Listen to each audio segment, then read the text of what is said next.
Hi, welcome back to the A-List. It has been a minute. Project Hail Mary is in theaters now. It is one of my favorites of the year so far, and in honor of that release, I wanted to go through and give you my top 10 Ryan Gosling performances. I think Ryan Gosling is a tremendous actor. He's one of our best and most versatile performers. I don't think he gets enough credit for how versatile of a performer he is. This list was so fun to put together because of that. Just going through his filmography, the range of projects and roles he takes on is astounding. So this was a lot of fun. This is just my personal opinion. If you have a different ranking or a performance that isn't here, let me know. Keep it chill, but let's get into it. At number 10, I have The Place Beyond the Pines. I love when Ryan Gosling takes on like a steely kind of cool guy performance, and I don't think this movie or the role itself really gets enough credit. I think this movie is definitely a slow burn. It is not the most like upfront or accessible movie, I think, but it is a thrilling, gripping watch. I don't want to get too into spoilers if you haven't seen it, but Ryan's presence really lingers all over the film too. He really makes himself felt even when he's not there. Number 9, I have Blue Valentine. So much of this movie works because of the duo itself. It feels like impossible to talk about Ryan's performance without mentioning Michelle Williams. They are so good together. The way they perform and like come together in this movie is just beautiful to witness. That partnership is outstanding. I think Ryan Gosling doesn't get enough credit for how he's able to like crack himself open and be vulnerable. When he really like leans into these messy characters, these messy feelings, it's kind of a sight to behold. I think he does award-worthy work here. 8 is Crazy Stupid Love. I think this is a movie that like really sold Ryan Gosling as like a leading man type. He's so charming. He has that dry sense of wit here, but you really root for him. You really get on board with him, and he has a heart of gold. He's doing a lot. I think he really deconstructs this masculine persona really well. He gives it to you, he presents it, and there's a lot of layers to peel back that he's having fun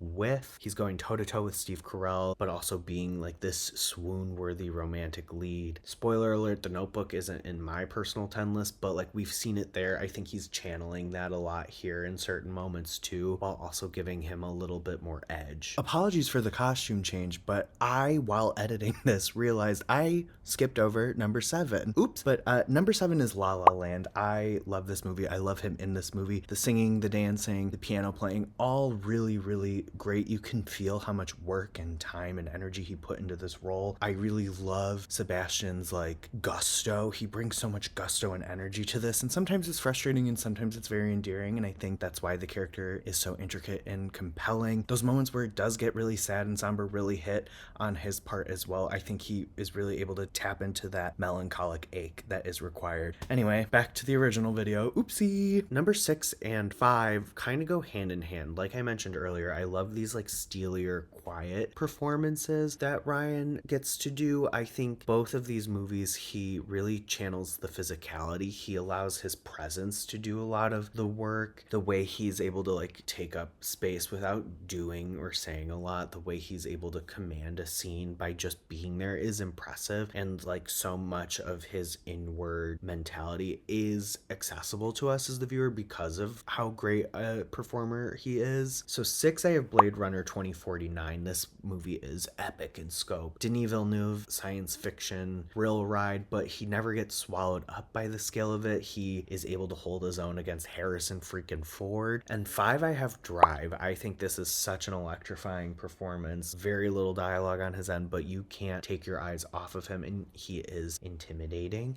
He is chilling. You don't quite know what he's gonna do next, but you can still kind of feel everything bubbling up under there. It's an enigmatic puzzle of a performance that we don't get a lot of. He is so good in it. 4, I have Barbie. I think this is a comedic masterclass. I think it takes a very smart, very precise person to do stupid well. This is like a role that is just stupid and silly and nonsensical, but it is very meticulously crafted, very well thought out. Every comedic beat is kind of scientific. I can feel the gears and the math whirring behind the eyes to make sure it lands. And I just think what he did with Ken was so unbelievable. I think he really almost ran away with the whole thing, but it does also feel in service of the thematic exploration we're doing in Barbie. I don't think it comes from a place of vanity, which is impressive. He really surrenders himself to the vision. It's not like acting out, it's acting in service. Kind of similarly, I have the nice guys at number 3. I love like this bumbling persona. I think he is going a mile a minute, delivering a laugh a minute, and he's a perfect diametrical opposition to Russell Crowe's energy. And I think what's so great about Ryan Gosling is I think he's a very generous like scene partner, and he also knows how to read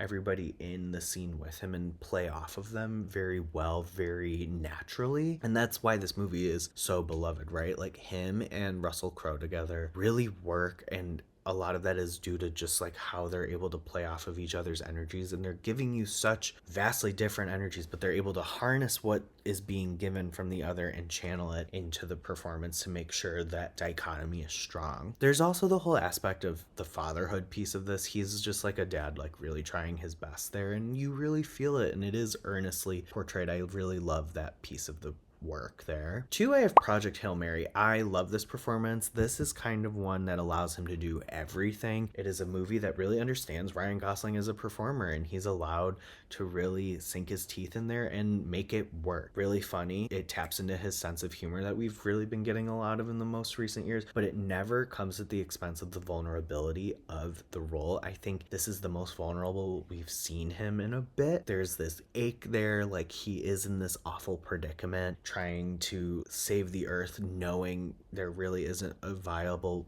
way home. There's a loneliness there. There's a lot of love pouring toward Rocky in that performance, and him and Rocky's dynamic is alive and vibrant and fun. I said this in my review, which is on the channel, but I also think Ryan Gosling does this beautiful portrayal of bravery we don't get to see. You know, not to sound like a motivational poster, but bravery is not the complete absence of fear. It is doing something despite the fear being present. And I think Ryan Gosling really understands that and what that means, and really plays into that and really allows that to come to the surface. We can feel the internal struggle and the work that character is putting in to be brave and show up in this moment, and I think it's beautiful. Speaking of beautiful though, my number 1 is Lars and the Real Girl. This movie hit me in such a funny place when I watched it in lockdown. There is this loneliness just permeating the thing and pouring out of Ryan Gosling, but I don't think he makes this character like a sad sack. He doesn't make him someone we judge. He doesn't make him someone we like make fun of. We really are on his side and really rooting for him, and our hearts like break for him and fill for him. I don't know. I think it's so beautiful and earnest and raw, and you can tell he really loved doing it and really understood like what this movie was going for. I think there was definitely a world where maybe that character was treated a different way, but there's a lot of love toward the character, and therefore it pours out so effectively in the movie. I wish that movie in particular, obviously it's very weird, so of course maybe awards bodies didn't really go for it, but I wish that got like Oscar nominations. I think that is a terrific performance and a great movie. Thank you so much for tuning in. Make sure you do all the things you're supposed to do with a YouTube channel: like, comment, subscribe, share, follow me everywhere. I want to get back into these lists. I want to get back into rankings now that award season is slowing down, so you don't want to miss it. Bye.